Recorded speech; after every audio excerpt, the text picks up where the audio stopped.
Thanks very much, Valen. Yes, welcome back to The Rock as we head towards 20 minutes until the polling stations open here in South Africa for our elections that our coverage will continue rolling throughout the 24-hour period. We'll be broadcasting from here and our Auckland Park studios crossing around the country. So remember that today millions of South Africans, in fact almost 27 million South Africans, are hopefully going to be casting their votes in the national and provincial elections. Citizens spoiled for choice in these elections. There are around about 48 parties on the ballot paper for the national elections to choose from. But preparing and organizing these elections are not an easy task, and that is left up to the IEC. So let's get an update from them to find out how things are going ahead of the elections and some issues that have arisen over these last 2 days of special voting. With us, we've got the IEC spokesperson, Kate Bapela, to talk us through that. Kate, thanks very much for being with us. Thank you. Good morning, Leanne. So we've got, 19 minutes to go until polling stations. How are things looking? At the moment, things are looking good. I was talking to some of the colleagues this morning. Looks like we're all set to open our voting stations at 7 in the morning. So therefore, we're hoping that as we do that, South Africans are getting ready. And already I'm getting on our social media feeds that people are getting ready to their voting stations. So therefore, it's definitely the big day today. Yeah, it certainly is. But I think what's important is to also give a message out. I mean, we've seen over and over again and time again that there are certain polling stations where they may not open at exactly 7 o'clock, and there may be things that are missing, things that are still not working. It does happen. And that's perhaps a message we need to tell South Africans. It's not the end of the world. It will be sorted out. But there are a couple of hiccups around the way. What are the things to look out for? What I think for the message we want to send to South Africans is that our voting station network is surrounded by officials, so that in the event that a voting station is delayed for one reason or the other, there will be an official around to make sure that that voting station gets opened.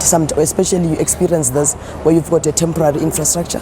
Sometimes our officials set up the day before, which was Tuesday. You wake up in the morning, some tents have been stolen, so therefore they've got to bring in a service provider on the need of time. So, but we are saying to South Africans, voting stations are not by themselves. There's a whole team of officials that are surrounding them to make sure that they open on time. The big word from the Chief Electoral Officer is that we must open on time, because we are saying to South Africans through and through, 7 o'clock we open our doors. So therefore it is our intention to open on time.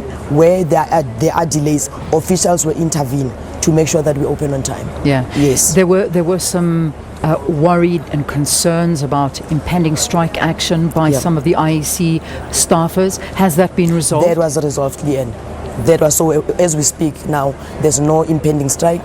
The agreement was signed between our union and management, so therefore certainly there is no strike. There's also been some reports of death threats against certain IEC officials. Do you know anything about this? Not at the moment. Where there've been exposure to our officials at the ground level, where they've been doing special voting, that has been dealt with by the police.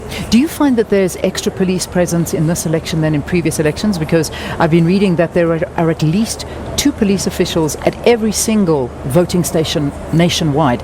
Is there truth to that, or are you finding that there are different hotspots that they'll be deployed to, like the police have said, Northwestern KwaZulu-Natal, particular hotspot areas? In every voting station there are 2 police officials, just to make sure there's sufficient presence of security. Because remember, when you look at your service delivery protests, they come from nowhere. So therefore, security has been beefed up sufficiently to make sure that voters are safe, our officials are safe, as well as material. So in terms of security around voting stations, we are comfortable. It's been beefed up very, very sufficiently.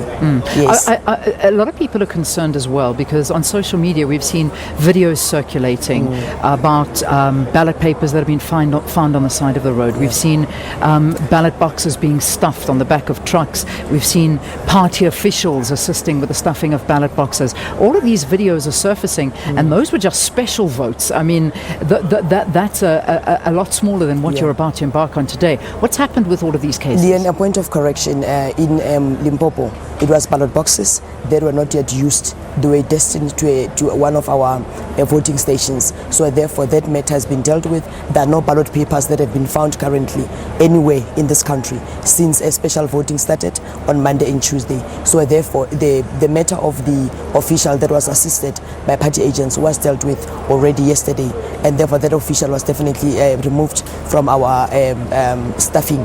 So therefore all of those matters, as I'm speaking to you this morning, there are no matters that are impending in terms of ballot boxes, ballot papers, nothing of that sort. Even the incident in Limpopo, our reporter was speaking to an EFF official a bit earlier this morning, and he was saying that he actually witnessed an ANC official stuffing one of the boxes. No, our attitude at the IEC and also political parties know that, Leanne, if you see something like that, there's a legal process of objecting to the IEC, but equally so, they've got a right to call the police. I'll get from our reports as the morning warms up, but where I'm sitting, I've not received that report. I've also picked it up on your news that there was something like that. We'll definitely deal with it and make sure that it's dealt with accordingly. All right, finally, Yes.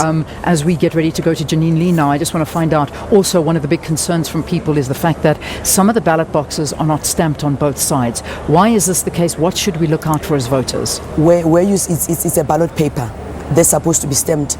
We've got 2 ballot papers. Yeah. They're supposed to be stamped at the back before when the ballot issuer gives you ballot papers, they stamp them first before you get into the ballot booth. So where there are situations like that, voters must not panic. Those will be counted as well as part of the voting. But we're urging voters, when they get to our voting stations, they've got a right to say to our officials, you have not stamped my ballot papers. It's natural, it's normal, and then therefore they proceed to vote. But there must not be a panic. They will be counted. And they must use a pen. They will be. Not They will a pencil, find. They will they find must a use a pen. pen. They will find a pen. All right, We'll Kate, provide it. Thanks very much. Yes. You'll provide a Thank pen. you, All right. Lynn, yeah. There we go. Thanks very much. Kate Bapela is a spokesperson for the IEC. Let's quickly hand you back to Auckland Park. Sakina, what have you got for us?